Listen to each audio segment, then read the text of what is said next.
Goeien en welkom bij Boppenslag Café. Joen is het onderwerp judo, maar judo-crack Edwin Steringa, Nederlands kampioene Miranda Wolfslag en Willem Veldman. Hij is coördinator van het topsportcentrum in Friesland.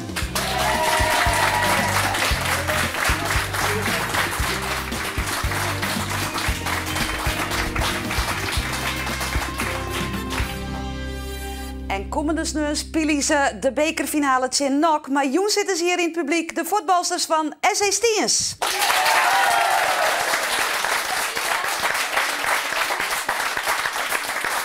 En ik een Olympisch kampioen in de studio, Olaf van der Meulen. Hij helle in jontje 96 goud met het nationaal volleybalteam. Ik weet het nog als de dag van Juster. Maar hij is nu lifestyle coach bij de Frieske judoka's. Ik met hem praten we dadelijk. En we zorgen nog voor u naar veldrijden in Oerterp het komend weekend. Maar drie gasten aan tafel. De eerste die ik u nog is Edwin Steringa.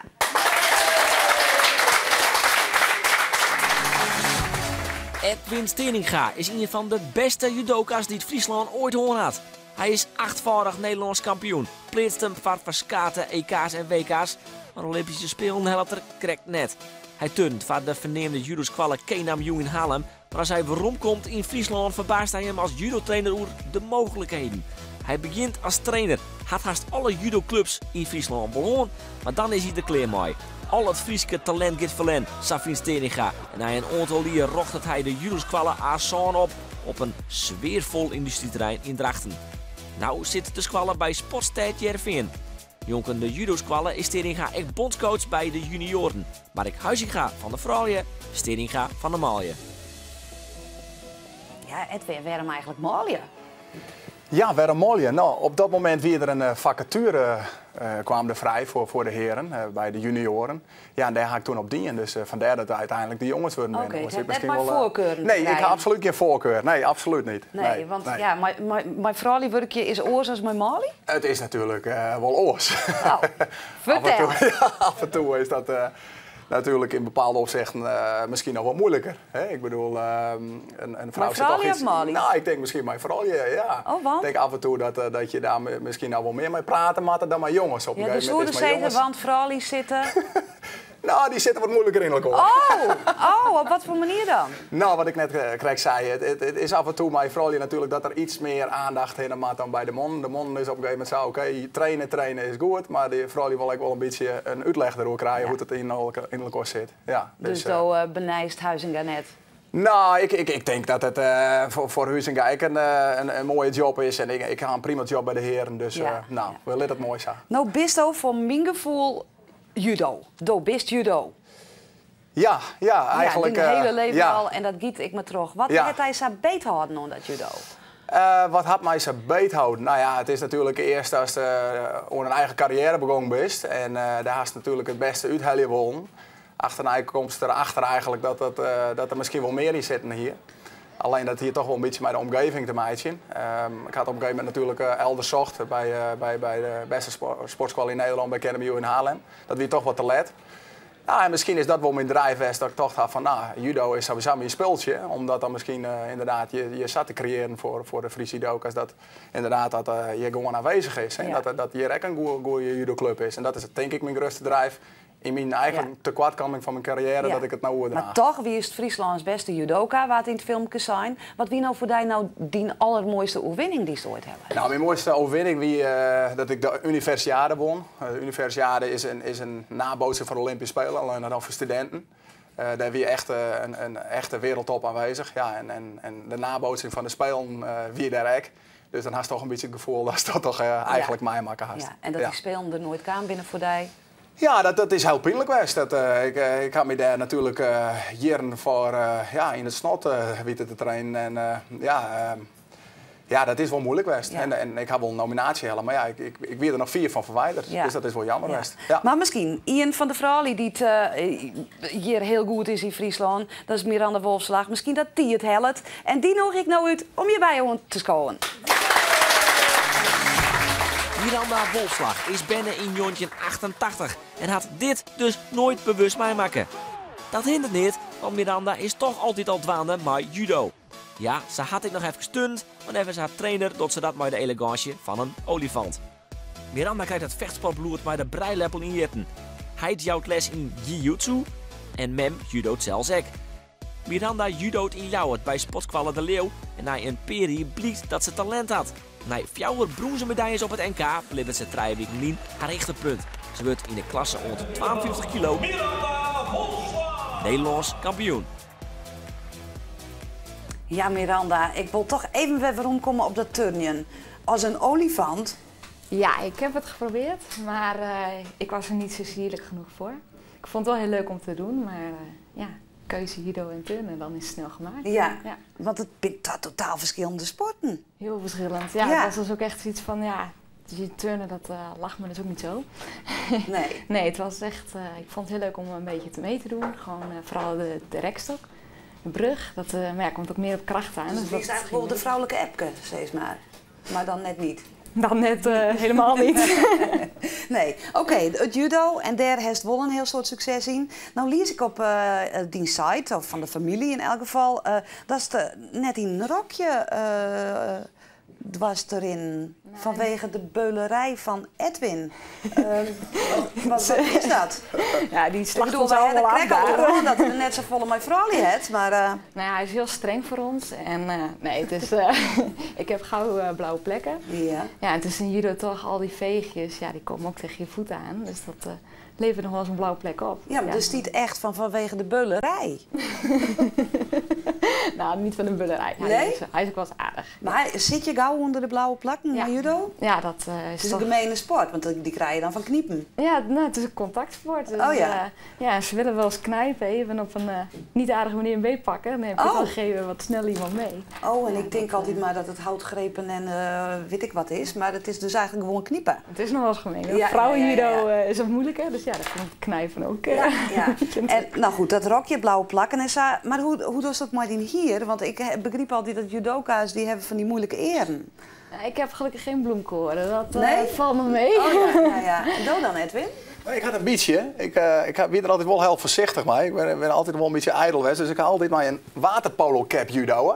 En die beschermen mijn eer altijd heel goed. Dus wat dat aan gaat, vind ik dat het redelijk gien is. Ja, maar dat ze nou ging gewoon echt... Ja, inderdaad. We gaan natuurlijk wel een aantal voorbeelden die inderdaad dat er helemaal naar voren komt. En die helemaal dik en opzet binnen. Ja. En nou ja, dat is... Maar dat was net zo'n cap op. Nee, het komt gelukkig bij vrouwen minder voor. Oh, dus ja. in dat soort Ja. aspecten te weten. En de best Nederlands kampioen worden, en dat lees ik weer op die site. En maar is een grut doel bereikt, want die Suske, die was het wie wel Nederlands altijd. kampioen Ja. ritmische gymnastiek. Ja, die heeft die een iets jaar- meer elegantje als die. Die was sierlijker. Ja. Ja. Maar waarom wie dat zo'n doel om dan ik Nederlands kampioen worden te worden? Nou, het is natuurlijk, ja, in de familie zit er eentje die is wel Nederlands kampioen geworden. En ik niet. En ik reis gewoon heel Europa af. En ik kan nog steeds niet zeggen dat ik Nederlands kampioen ben. Dus het was altijd, ik ging overal heen en ze van ja, nou ja, ik ben Nederlands kampioen geweest. Kijk, dat is me te bereiken. Nou, dat verhaal is nou uit. Dat kan ik niet zeggen. Zij is dat. Ik noeg je de tweede gast uit. Willem Veldman. Willem Veldman komt van het Rivaan en is opgegroeid in het dorp van Het Beest in Moenijn. Via het CIOS en de ALO komt hij in Papendal te landen als bondscoach van de Turn Vrouwen. Zijn grootste succes helpt er mij Elvira Becks. Zij helpt het Olympische Spelen in Barcelona. Veldman begint een tennis- en fitnesscentrum in Opmeer en komt in 2006 rond naar Friesland. Daar is Veldman nou de grote baas van het Centrum van Topsport en Onderwijs. Centrum Topsport en Onderwijs. Willem Veldman. Lees eens in het kwart uit wat nou dat topsportcentrum precies doet. Door een poging. Nou, wij verzorgen eigenlijk de faciliteiten van de topsporters aan de ene kant. En dan maar denken van, we hellen ze naar Jereveen, dus ze moeten ergens wijnen. Want we hellen ze van thuis wij. Ze moeten een onderwijs zijn, ze moeten trainen kennen. En daarnaast ondersteunen we de bonden die bij ons binnen. En onder andere judo is ervoor. Ja, die hebben dojo nodig, maar die hebben ook begeleiding van sportartsen nodig, van fysiotherapeuten, van voedingsspecialisten. En dat leveren wij. Dus wij faciliteren de sporters en de sportbonden. Ja, en wat doet een coördinator dan? Die coördineert. Wij zorgen dat iedereen er is, want wij moeten contracten afsluiten. We mij die fysiotherapeut, mij die voedingsspecialisten. Wij moeten zorgen dat wat zij willen altijd de beste hebben, dus wij moeten de beste uitzieken. En ja, dat maakt bijna, dan komen we. Ja, ja. Is het van belang dat dat centrum er is? Nou ja, het oors echt minder best? We hadden keren zonder die. Ja. Maar het boetenland is altijd de slag voor. En het NOC-NSF had de ambitie om bij de 10 besten te jaren van de Olympische Spelen. Dus dan was het een beetje hetzelfde dan als die 10 besten. En die hebben alles volledig gecentraliseerd. Dus dat wie eigenlijk een beetje de opzet van het NOC-NSF. Daar ben ze 3-4 jaar alleen mee begonnen. Nou, wij hier in judo en turnen en zwemmen, dat hier weer al aardig. Plus de retreatsporten in Tialf. Ja. Dus we zijn van nou, als dat nou eens bijlanden brengt, dan heeft het eerste centrale bolwerk al zitten. En wat levert het nou op dit zuid? Wat nou oplevert, dat is het eerste wat u zal leren opvat, de uitwisseling die je krijgt. Hè. Als je alle retreat trainers bij een 6 en ze niks tegen, maar als de oren trainers van oren sporten bij een 6, dan praten ze plotseling over een vak. Dus je krijgt een enorme uitwisseling. Nou, dat zal Edwin vast beamen. Nou, laten we dat vrezen. Nou. Ja, het is natuurlijk inderdaad, we zijn al je bezig met topsport. Die kruisbestuiving die is natuurlijk ontzettend belangrijk. Willem organiseert natuurlijk ongeveer maandelijks een vergadering waarbij alle talentcoaches die werkzaam binnen het steunpunt in Heerenveen, dat die met elkaar om tafel komen. Ja, en dan ontstaat er inderdaad wel iets. En dat is natuurlijk heel belangrijk. Maar wat heeft het Dien ASON-project opleveren? Nou, kijk, toen wij aan zo'n oprichten, toen dachten wij, nou gaan we bezig met topsport. En ik kom er nou eigenlijk achter, de laatste 3-4 jaar hier, sinds dat het CTO hier echt kwam is in Heerenveen, dat we nou echt bezig zijn met topsport. Ja. Ik kan nou echt zeggen dat we een fulltime project hebben hier voor judoka's. En dat inderdaad alle faciliteiten zo langzamerhand helemaal kloppen. Ja, en dat kon dat weer voor A7, dat is natuurlijk een droom. En die is dus ook uitkwam. Maar er zit toch wel even verschil tussen het stukje van toen en wat er nou al is. Ja. Wat het die judo, dat het even, hier in Friesland was ik zei, van dat ging net goed, te volle liedse clubs enzovoort. Ja. Daar staat project op jochten. Ja. Is het clear nou? Nou, het is nooit clear. Je moet altijd hier maar voor. Het is absoluut. Wat we nou hebben, we kennen nou echt. We zijn natuurlijk van start. Miranda is daar een prachtig voorbeeld van. Het functioneert, dat is duidelijk. En we kennen nou verder. Het Steertek. A7 is een prachtige basis. We gaan samenwerken in Friesland. Alle clubs die ondersteunen die gedachten. Dus we weten met elkaar iets prachtigs hier te bereiken. Ja. En dan hebben we hier een topsportklimaat in Heerenveen via het CTO. Ja, dat we meisjes al natuurlijk van profiteren kunnen. En nou ja, dus het zit op een huis, absoluut. Ja, Miranda, heb je ooit bij Orde Judo Club zitten? Of bist je echt een kind van... Nee, ik ben begonnen hier in Leeuwarden, bij de Leeuw. En ja, daar ging de stiksteening pakte mee. En daar gaf Edwin de training. En ik heb eerst de hele tijd nog bij de Leeuw gezeten. Tot hij zei, dat mijn trainer zei van, nou, je moet nu door. En dat kan het best waar zijn. Om hegerop te komen moest je ook gewoon naar het ASON. Ja, ik had geen mogelijkheden meer in Leeuwarden. Ja. Dus toen heb ik gezegd van, nou ja, dan ga ik door. Ja, in Haarlem zit de grote concurrent of grote vriend, kennen we zeggen, Van der Geest. Cor van der Geest. Ja. Dan kies misschien nog een stap verder als naar Haarlem kiest. Nee, dat hoeft niet. Mijn vriend zit daar wel op dit moment. En wie is die vriend? Richard Smit. Maar hier zijn gewoon de faciliteiten, vind ik op dit moment zelfs misschien nog wel beter. Ja. Is het net zo dat Miranda eventueel daar nog weer meer mogelijkheden hebben zo? Nou, die discussie komt momenteel steeds terug. We kunnen het omdraaien, dat Miranda momenteel eigenlijk echt naar KNMU zou moeten. Op dit moment kunnen we zeggen dat zij inderdaad een Olympische kandidaat is. Ik denk op dit stuit, we weten al dat de seniorentop in Haarlem en in Rotterdam zit. Daar zitten de Olympische sporters. Inderdaad, mocht Miranda nou inderdaad een Olympische sporter wezen die volgend jaar dus deelneemt aan de Olympische Spelen, dan zou het misschien op dit stuit inderdaad voor haar misschien wel het beste wezen. Maar het is een taak voor u en samen met Willem om het natuurlijk hier zo goed te faciliteren en zo goed te ontwikkelen. Dat we natuurlijk straks een hele brede top hier krijgen en dat we op een gegeven moment inderdaad dat even Olympiërs. Daar komen we dadelijk zo verder te praten. Maar we hebben meer sport gehad de afgelopen weken in onze sportprogramma's. En daarvan nou een oersjochtje. Deze weken zochten we behoorlijk de diepte bij de sporters. Het wie zuiver een grote sofa in de boppenslagpraktijk. Zo fileerden we Gerald Sibon. Waar ben je in Heidemem? Nou, nee, die vraag waard net stelt, maar verder kwamen we een soort te witten. En Gerald zelfs hield ik een soort aan. Voor mij alleen maar zuigen, opzuigen allemaal. En dat is doping voor die mandjes, hè? Zij is het. En dan hielden we ik Pieter-Jan Postma. Ik gie op de sofa. Dat is hartstikke goed. Waar ben je in Heidemem? Nee, dat komen we net te weten. Maar de zieler met Olympische ambities liek het er wel baat bij te hebben. Ik vind wel dat het beter met hem gaat. Ja, Hij stond er daarna ik wel het voelt gewoon heel goed. Wat ik zeker eens goed praten matte binnen de Harkemasse boys. Jongen, zelfs met Henk de Jong als rijder in Neet komen er geen punten. Dat is ongelooflijk. Ja, Pieter, dat is ik zo. Maar wat moet ze nou eens beter dwaan dan? Beter leren communiceren, afstemmen met de coach. En komt het dan wel goed? Nee. Dat is dan jammer. Tja, oké dan. Gelukkig giet het vol goed met Cambuur. Ze wonnen met 3-0 van Almere City. Nou, dat is een hele hoop. Dus dat is wel zeer positief. Waarom naar de sofa? Us Dirk. Ik daar woenen we graag meer van weten. Nee. Jawel, toch, Pieter? Ja. Likos? Waar ben je in Heidemem? Nou, daar kwamen we wel achter. Royal Gull, dat is de heid. Maar echte leefde, daar wie geen sprake van bij het maatje. Dat is dan jammer. Dit noemen we een fantoom ofwel dekbok. Het voelt gewoon heel goed. Nou ja, dat zal wel. Feit is dat Dirk eruit kwam is en dat nemen wij een schot in de roos. Vandaag ging hij er lekker in. Ja. Kist dus Dirk? Nee, Dirk, zeker nou, hè? net heel goed. Nee, zo mooi hinder. Hij kan net judo trouwens, ja? Nee. Nou, Miranda, we hier krijgen hoe Haarlem en of dat eventueel voor die van belang was. Ben er judoka's waarvan zei van nou, die moeten wel terug nou al?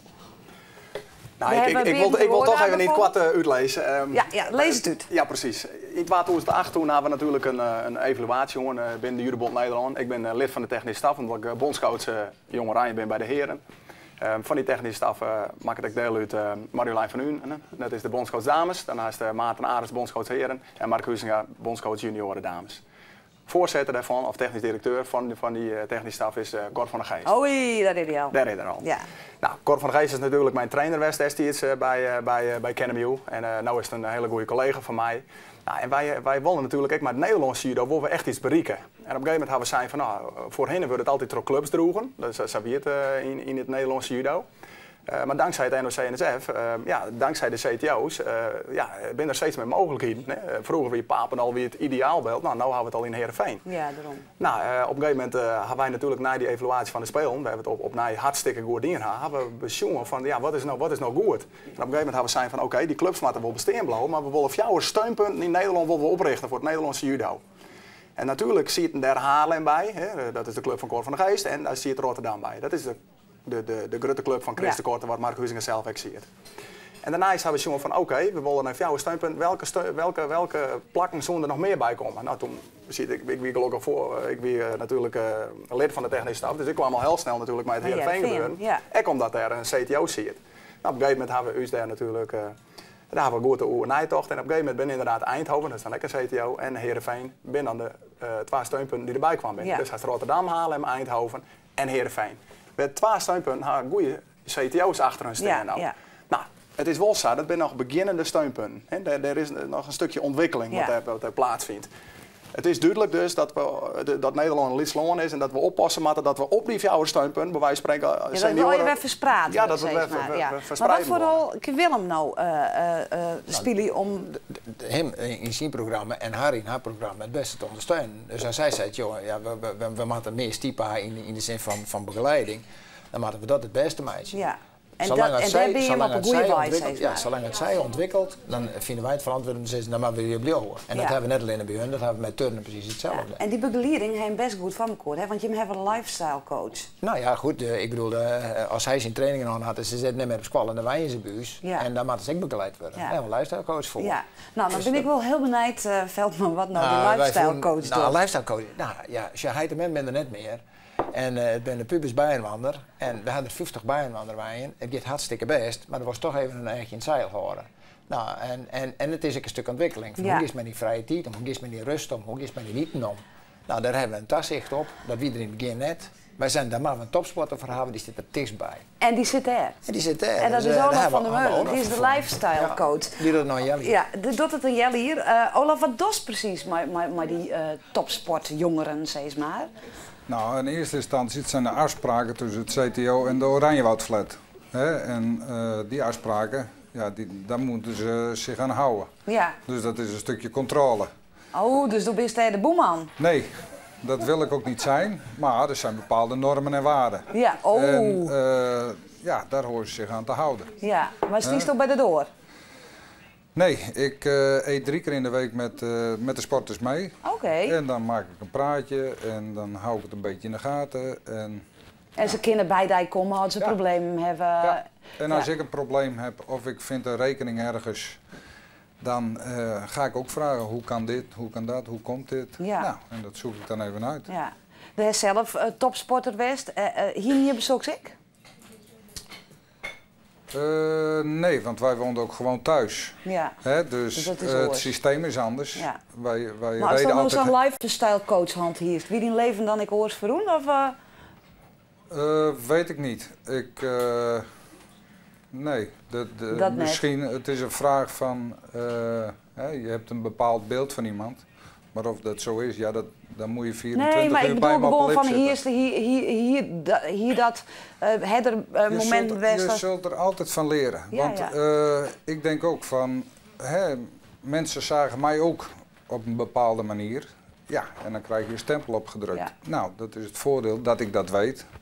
Dus als ik mensen zie lopen, sporters in dit geval, kan ik dat uitleggen waarom bepaalde mensen zo op je reageren. Ja. Miranda heeft net onder riem bewaard, hè? Nee, maar ja, het blijkt dat hij het alleen kan, want die is dus Nederlands kampioen geworden. Ja, die is gewoon zonder die Nederlands kampioen worden. Het punt is wel vaak, hij spreekt de taal van de sporters. Ja, maar dat hij wist wat ze mij sporters ook gewoon. Ja. Miranda, heeft zo verlet van zo'n coach of juist om die hinnen dat mensen daar verlet van hebben? Nou, ik kan in ieder geval wel begrijpen dat mensen daar best wel profijt van kunnen hebben. Want ja, het is toch voor heel veel die inderdaad wel, want je hebt een paar die uit andere streken wegkomen. Als die dan hier alleen in één keer staan, dan is het misschien wel makkelijk om inderdaad nu dan even aanspraak op iemand te doen die dat snapt, die dat begrijpt. Ja. Edwin is nooit Olympisch kampioen geworden. Dat is toch wel een klein stukje zeer in zijn het. Zit het er voor die in? Ik hoop het. Ja, dat weet je gewoon nooit van tevoren. Maar is dat een grote doel? Ja, ik heb altijd gezegd, we hadden het laatst nog over tijdens trainingsstage. Ja, het is gewoon bij mij het ultieme op Olympische Spelen staan. Dan heb je gewoon tot de top behoord. Ja. Is dat, ja, en daar help je hem, haar. Daar helpen we haar zeker bij. Ja. Altijd mat. Absoluut. Ja. Absoluut.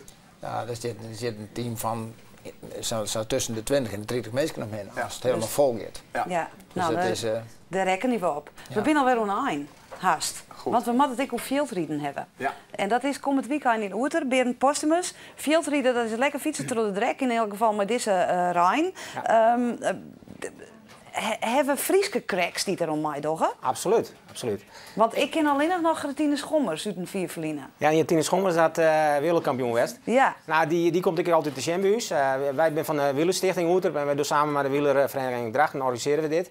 Voor de tweede keer. En daarnaast doen we altijd criteriums in Oeter organiseren. Ja, wij gaan nu 115 renners aan de start aankomende zaterdag. In diverse categorieën. En die meesten starten van jou het zien en dat wordt de hele dag lang. Ja. En wat voor soort wedstrijd is het? Is het een NK of FK? Het is een nationale kampioenschap. Dus dat betekent, het is een nationale wedstrijd die in veldrijden meedoet voor in een circuit, zeg maar. Precies, ja. Maar en kunnen mensen er nou een beetje dichtbij komen, als je het zien willen? Nou, ze kunnen er zelfs heel dichtbij komen, want wij hebben zwaar, want toen had het nou hoe het waar. Nou inderdaad, wij hadden ervoor zorgen dat er een hele mooie tint zit en ze fietsen dwars door de tinten heen. Oh. Dus ze kunnen de renners bijna aanrijden en tegelijk nog een bakje koffie bij de bar helpen. En het is zelfs verwarmen en we hebben een prachtig mooi parcours met mooie breiingen erin, zandbakken, alles erop en eraan. Het is erg spectaculair. Ja, en we wilden meestal nodig om gewoon competitiën. Het is het is bijna uniek in Friesland, behalve onze collega's in Soesterveen die doen wat ik. Ja. Maar kom eens te zien, het is iets spectaculairs en we hopen dat er pro mee komt. Bij deze de uitnodiging, komende sneu, Oerterp, hoe let? Ja, we zien de eerste. We hebben een mooie website, die wil ik nog even vertellen. www.wielrennenurenterp.nl. En daar kun je het hele programma alles op zijn. Ja. Oké, een heel soort succes. Dankjewel. Nou, als je met het weekend niks te doen hebben, even naar Oerterp voor de veldrit. Nou, dit weer weer voor Joen. Tijd gaat snel, hè? Als je toe leuke dingen hebt. Na je weekend dan ben we er weer. Mandy is er weer een reguliere boppenslag met Vroudbeker reetrieden op Tialf. De topper ONS CSV Apeldoorn. En dus Hinderderde krijgt bijzondere bezitten. Het is 4 december, dan weet je het wel. En voor nu nog een heel noffelijke Joen te wensen. Doeg!